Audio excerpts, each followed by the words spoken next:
Thank you, Speaker, sir, for this opportunity to speak in support of the motion, to thank the Honorable President for his address to the Parliament. The Honorable President's address lays down a very magnificent and clear roadmap for reconstruction of this great civilization and rebuilding of a new India. One of the characteristic traits of this government led by our Honorable Prime Minister Narendra Modi has been its insistence on solving long pending issues with a very decisive nature.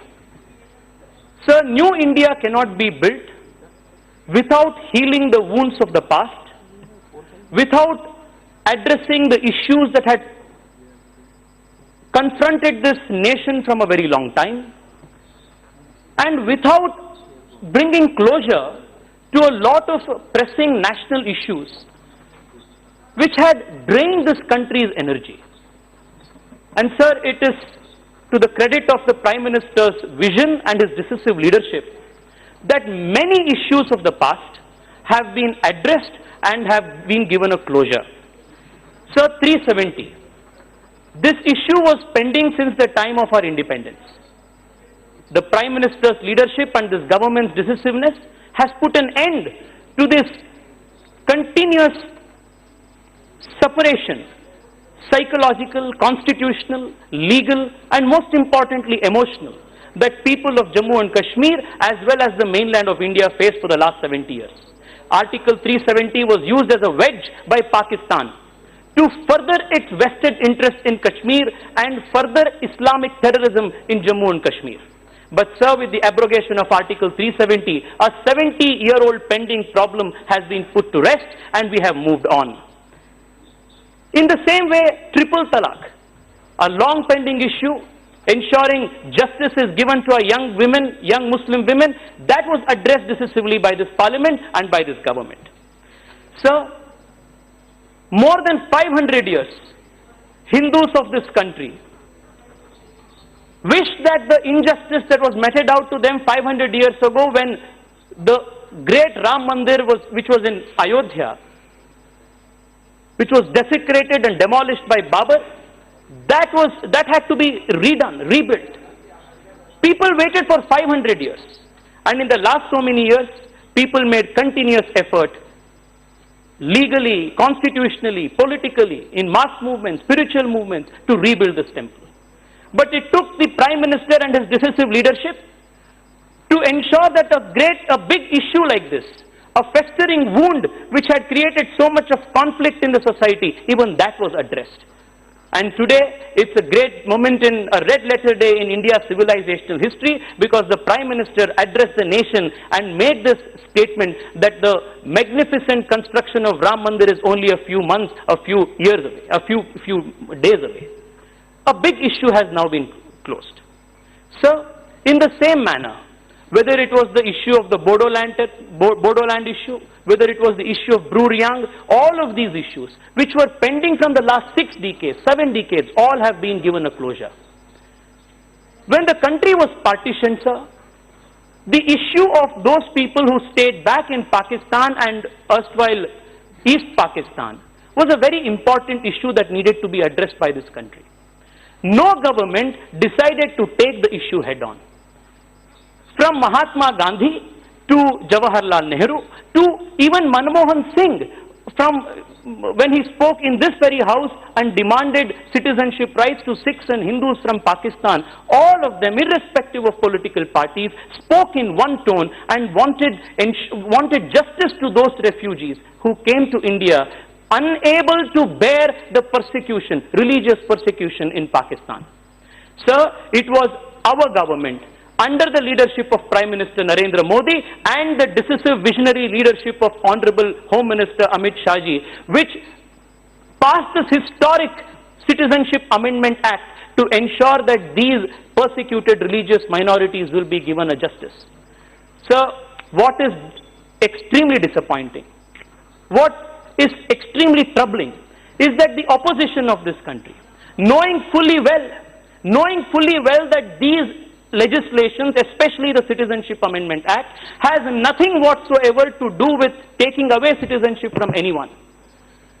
Has gone around the country, indulging in a campaign of lies, a campaign of slander, misguiding the people of this country. I want to ask all those leaders in the opposition, how will you face the next generation of this country? How will you face the young generation of this country when every single day you are on a campaign based only on untruth and lies? So what is happening today in Shaheen Bagh in Delhi is a stark reminder that if the majority of this country is not vigilant, if the patriotic Indians do not stand up to this, the days of Mughal Raj coming back and revisiting Delhi is not very far away. Sir, what is happening in Shaheen Bagh is fanatic Islamism masquerading in the garb of constitutional secularism, sir. And therefore, we must exercise vigilance to ensure that this country will be on a path of true secularism, on a path of true secularism. Sir, no, I will not yield. I will not yield, sir. Please. Sir, I will not yield. Karimulji, what is every single day you have been it will be removed. It will be removed the record. Yes. You are misguiding the young people of this country. So I want to ask all of you. People say the CAA is an unconstitutional bill. My question to the opposition. Sir, this year, in 2019, the members of the European Parliament visited Pakistan and came up with this report on the state of religious minorities in Pakistan. I want to ask the leaders in the opposition. This is what the report says, and I'm quoting from the European parliamentarians' report because it is because you take their word to be gospel more than the Indian leaders. Sir, Sonia, sir, wait, sir. Sonia, I want to ask all of you. Sonia, 9-year-old girl belonging to the Christian community. 9-year-old girl belonging to the Christian community. What did she have to face? She was abducted and she was raped. All of 9 years old. Come to the subject. All of 9 years old. Come to the subject. Sir, Varsha. Sir, Varsha, 12-year-old Hindu girl. She was abducted, forcefully converted, and she was killed. Sir, Monica, 11-year-old girl, Sikh community, abducted, raped, and issued death threats. What the opposition is trying to do today is to stop this 11-year-old girl, this 9-year-old girl from getting citizenship here. You are denying them justice. What you are doing, is unethical. What you are doing is unjust. What you are doing is inhuman. And this country will remember this country will remember this bigotry of this opposition. Sir, yes, sir, I also want to ask. Sir, I also want to ask. Yes. Sir, I also want to ask. Their argument is that why is it that the CAA is not giving citizenship to the Muslims of Pakistan or Bangladesh? So how can the persecutor and the persecuted both be seen on an equal footing? So Article 14 not only mandates us to treat the equals equally, but it also commands that the unequals must be treated unequally. You cannot equalize the perpetrator and the persecutor on the same footing. It will be violation of Article 14 and the fundamental principle of equality. Sir, CAA has brought closure to the issue of refugees from these two countries and has healed the wounds of partition. So what the opposition wants is the opposition does not want all of these problems to be closed. They want these wounds to continue festering so that they can continue with their vote bank politics every single day. They want their vote bank politics to continue. Whereas, sir, we want to build a new India, and we know that a new India cannot be built unless the wounds of the past are healed, the chapters are closed, and new chapters are opened. Which is why this government is a problem-solving government. And I am proud, sir, to belong to a young generation which is a problem-solving generation of India. I represent a problem-solving generation of India which does not hesitate to solve problems.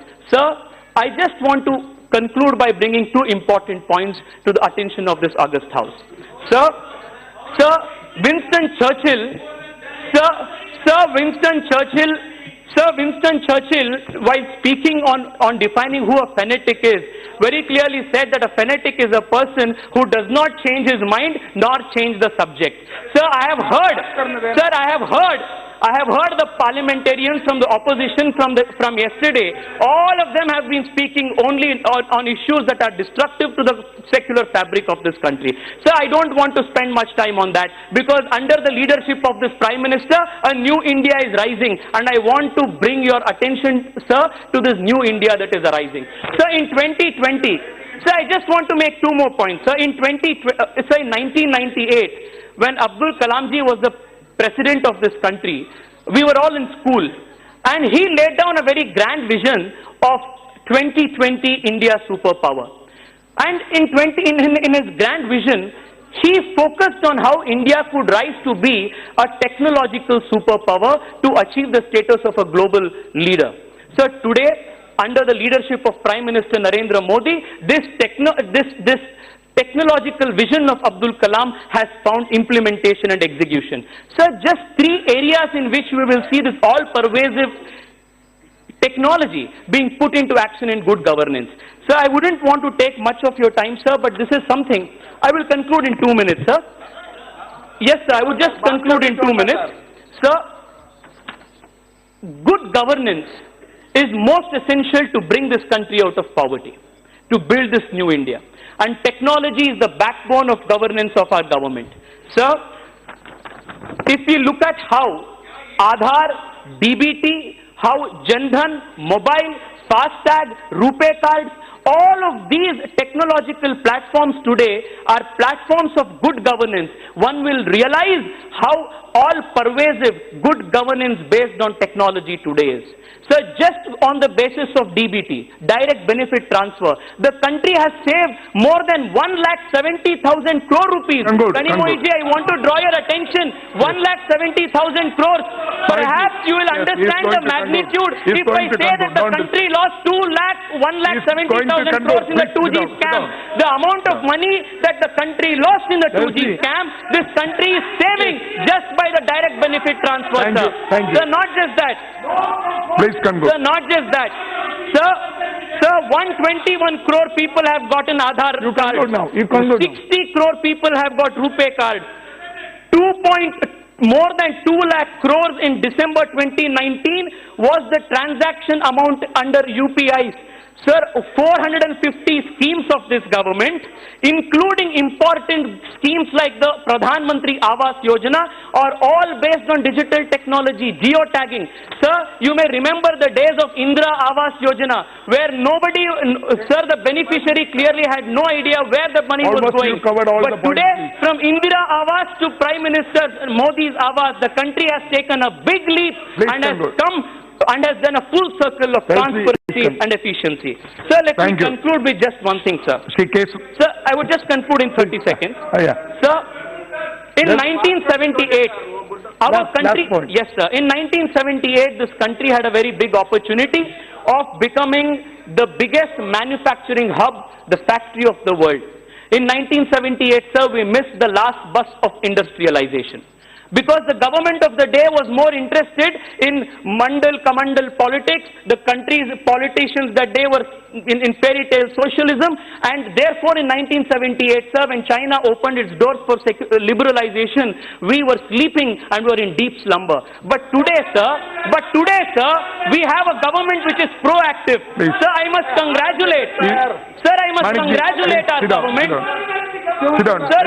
Hello. Sir, I must congratulate our government for sailing with the times and giving.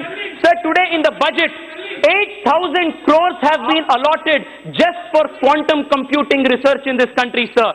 Industry Revolution 4.0, India will not be a bystander watching it. India will be a leader. India will be watching it, sir. So I would just want to conclude by congratulating the Honorable Prime Minister and the leadership that he has given to this country. And I must, on behalf of young India, which is at the forefront of this innovation, which is at the forefront of this technological revolution, I thank him, sir.